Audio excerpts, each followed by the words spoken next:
It's Monday, and this is Slash Pizza.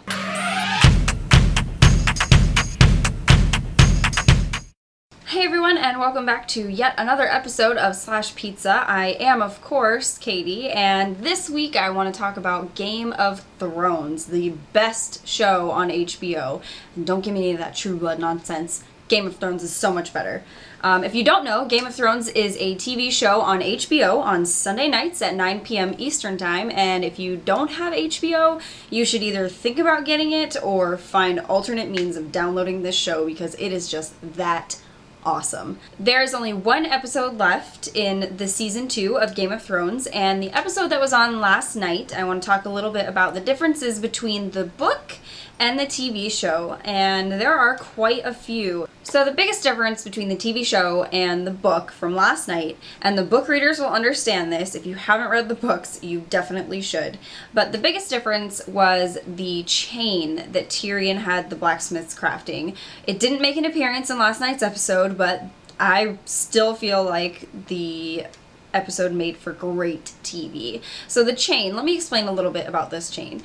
The chain, Tyrion comes to King's Landing at his father's request to serve as Hand of the King, and while he is serving as hand, he decides to have every blacksmith in the city create links for this giant chain. And the entire book you're wondering, like, okay, what are we gonna do with this giant chain? Like, this doesn't serve any purpose at all.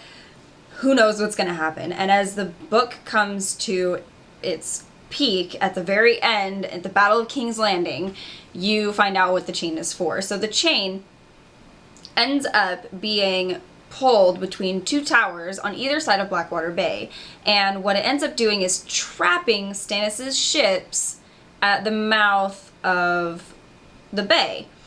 And then they start shooting the wildfire at them, and as the boats discover that they are trapped in the bay by this chain, the wildfire starts spreading from ship to ship to ship to ship, and every ship is set on fire with this great green blaze that they talk about. And if you saw last night's episode, we got a glimpse of this wildfire. And let me just talk a little bit about the wildfire. Part of the reason the chain did not make an appearance in this episode of Game of Thrones was because of the wildfire explosion.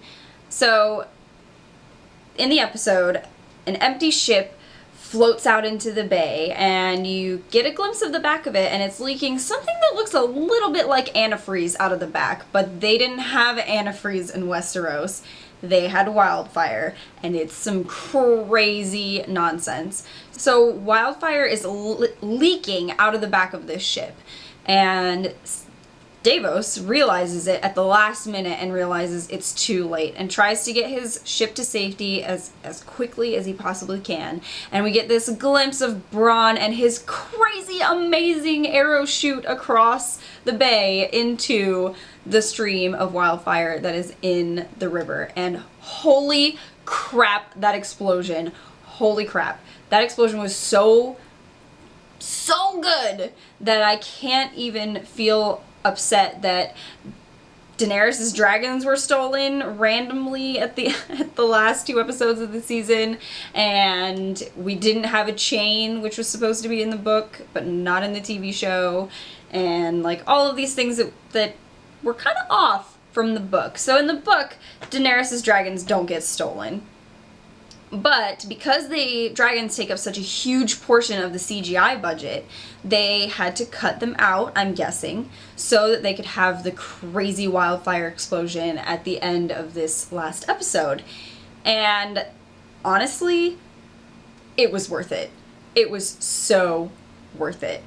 And I'm really glad that this episode really captured the Battle of King's Landing as best as you could on screen, I really feel like.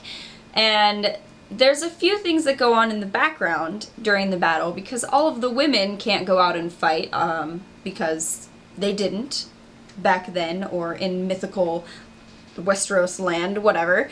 So the women are all locked up in Maegor's Holdfast with Queen Cersei, and of course the potential future Queen Sansa Stark. And so Queen Cersei locks up all of these people in Maegor's Holdfast. And Sansa is left wondering, like, why am I here? Cersei doesn't like me. Why do I need to be here? I don't want to be here. I don't like Cersei. I don't want to be part of this. Well, Cersei, of course, locks her up because two of her favorite pastimes are drinking and making fun of Sansa. So that's exactly what Cersei does through the course of the night. And she gets progressively more and more and more and more drunk as the evening goes on, and makes more and more and more fun of Sansa, of course, because if it's her last night on Earth, well, she wants to have the most fun she possibly can. So, in my opinion, Cersei just makes a giant fool of herself, which she does quite frequently, if you ask me. But at one point in the episode, Lancel, Cersei's cousin, comes in to tell them how the battle is going, and that he wants Queen Cersei to send her son, the king, Joffrey, back out onto the field because the men have just lost all morale. Well, Cersei doesn't like that idea very much, so she hits Lancel, who's been wounded by an arrow, so he's a little bit more hurt at that point. And she storms off. And all of the women in the room start freaking out because they feel like the battle has gone poorly and the queen is abandoning them, and that's just bad news for them. So Sansa ends up looking more like a queen than Cersei does because she stands up and reassures all of the women, and she calms them down, and they say a prayer, and she just gives them hope. Can you tell that I really wish Sansa was the queen instead of Cersei? Like, as much of a whiny baby as she is, Sansa would still make a better queen than Cersei, in my opinion. With one episode left in the season, there are so many questions that are left after last night's episode. At the end of the episode, Tyrion gets sliced in the face by one of the Knights of the King's Guard. Knights of the King's Guard? I don't remember. One of the knights that's supposed to be on his side gets sliced in the face by this knight, goes down. We have no idea what's going on with Tyrion. I know, because I read the book, but you might not know if you didn't read the book. So, we have no idea what's going on with Tyrion. Lancel is injured. What's going on with that guy? He had an arrow in his shoulder. That hurts. The Hound takes off? What? The Hound leaves. Runs like a chicken. He doesn't like fire, so that makes sense. Tywin shows up in King's Landing with the Tyrells, which Cersei despises and loathes more than the Baratheons, I think. Who knows, right? She hates everyone because she's so vain. So many questions. Where are Daenerys' dragons? Where are they? We don't know. We're assuming that they're in the House of the Undying with the Warlocks, but do we really know where they are? We don't. They got cut out because of the CGI budget. They'll be back. Anyway, there are so many questions left unanswered with last week's episode, or I guess this week's episode. Yeah, last night's episode, that I'm wondering if they'll be able to tie it all up in an hour, or if they'll do a 2-hour season finale.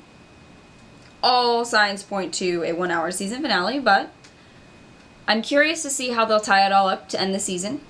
I'm really excited for the end of the season. I just want to see the last episode, but I know as soon as the season is over and finished, I'm going to want it to be next year already so I can see season 3. Take this as my recommendation. If you haven't seen the show already, you need to start with episode 1 of season 1 and just watch all of them until you can't watch TV anymore. Because the show is just amazing. You'll be on the edge of your seat the whole time and you will want to know what's going on.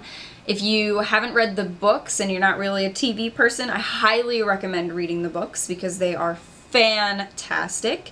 And I'm really looking forward to the last episode of the season. I hope you are as well.